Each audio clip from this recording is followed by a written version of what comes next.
So a couple weeks ago, Jonathan and I flew up to Vancouver. We had an opportunity to go to Unbounce's annual conference called CTAConf. It was an incredible experience. I think this is the fourth or fifth year that they've done this conference, and you can just tell the team at Unbounce really knows what they're doing. The energy that they had coming into the conference every morning when you walked in, or at least on day one, they had people like high-fiving you. They had those clappers making noise as each individual person walked into the building where the conference was being held.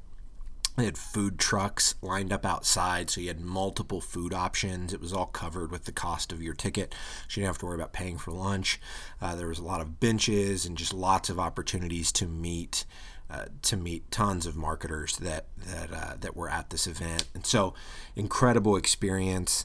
The vendors were great. There was a lot of outside the box kind of things that the vendors were doing. One in particular, maybe you've seen this. I hadn't seen this before, but there was a company that was doing caricatures, and so Johnny and I got our caricature done, and they printed it off and gave one to each of us. So that was super fun. Really great experience overall. And I wanted to kind of over these next few days kind of break down some of the sessions that Johnny and I attended while we were at the event. And so one of the first presentations was from Oli Gardner. Oli is the founder of Unbounce and is just a wealth of knowledge around conversion optimization, and he did a talk on data-driven design. And so basically, what he was saying is that so many design decisions that we make on our website are driven by trends instead of being driven by data. And so he shared a statistic. He said 67% of marketers that were attending the conference said that they don't have enough data to do their job effectively. And so because they don't have the data that they need, they end up leaning on design trends, and those trends, like things like parallax, having a carousel of images at the top of your website, having smooth scroll.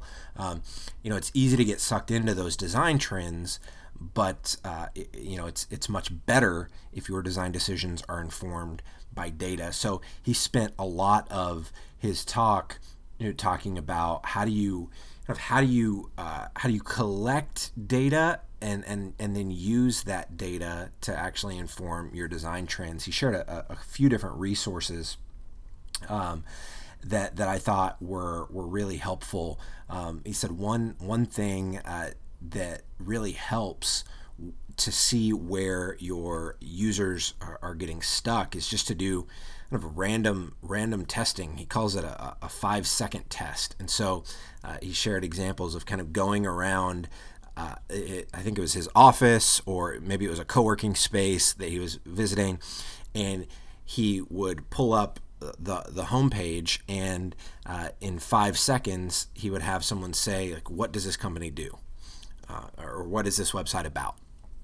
And so by going around, if it's your own website, finding some people outside of your organization and just running the 5-second test on them and seeing does our website communicate what we want it to communicate. Another resource that he talked about was the Flesh reading scale. And so you can actually put the copy from your site into this site called Readable, which is readable.io, and you can measure how your copy on your site, how readable it is. And so I thought that was super informative.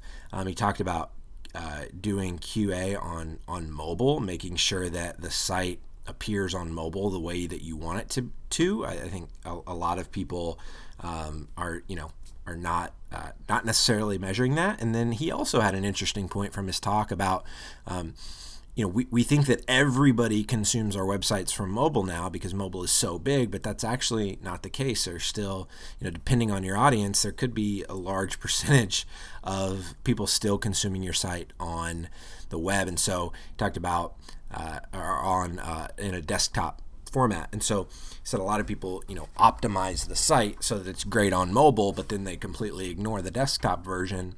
And if you're looking at your analytics, you can, you'll be able to tell, how many people are actually consuming your website via desktop versus mobile. So just be cognizant of looking for that and really using that data to inform your design decisions. He said that tests and data help breed empathy, and I thought that was so good. He shared he shared a story. One of the other tactics that he mentioned was I'm blanking on the name of the tool that he used to do this. I'm sure if you did a Google search, you could find it pretty quickly, but it allows you to watch users navigate your website. And there was a particular test that they were running, and he was watching a user on the site interact with the test.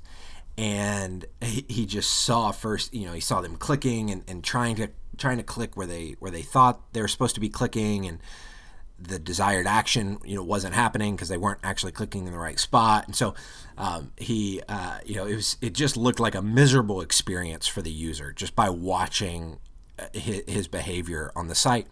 And so Oli actually sent an email to the guy because I guess he had opted in. They had his email, and he sent an email and said, "Hey, I'm so sorry for that awful user experience. We're running some testing. You were the unlucky person that had to deal with this iteration of the site being in the state that it is." And the guy emailed him and was like, "Oh my gosh, this is incredible that you actually cared enough to respond." But I think it by doing something like that, by watching users engage on your site, you can be so much more empathetic with them. Just like Oli was. Oli was so empathetic by the bad user experience that he was watching that he emailed the guy to apologize because he felt so bad. And so by really caring and observing how people are consuming your website, how they're navigating your website, it breeds this empathy so that you want to make it a better experience. And so Oli's session was great. He's an incredible storyteller. There were some technical difficulties at the beginning of his talk, and he totally just he completely I think overcame them in a very cool way, and delivered an awesome talk. So that was one of the first talks at CTAConf. Throughout the rest of the week, I'll be sharing some of my other favorite talks. But you can make sure to subscribe if you're not already subscribed to this podcast. Make sure to subscribe, and then over the next few days, be on the lookout for Jonathan and I's learnings from CTAConf.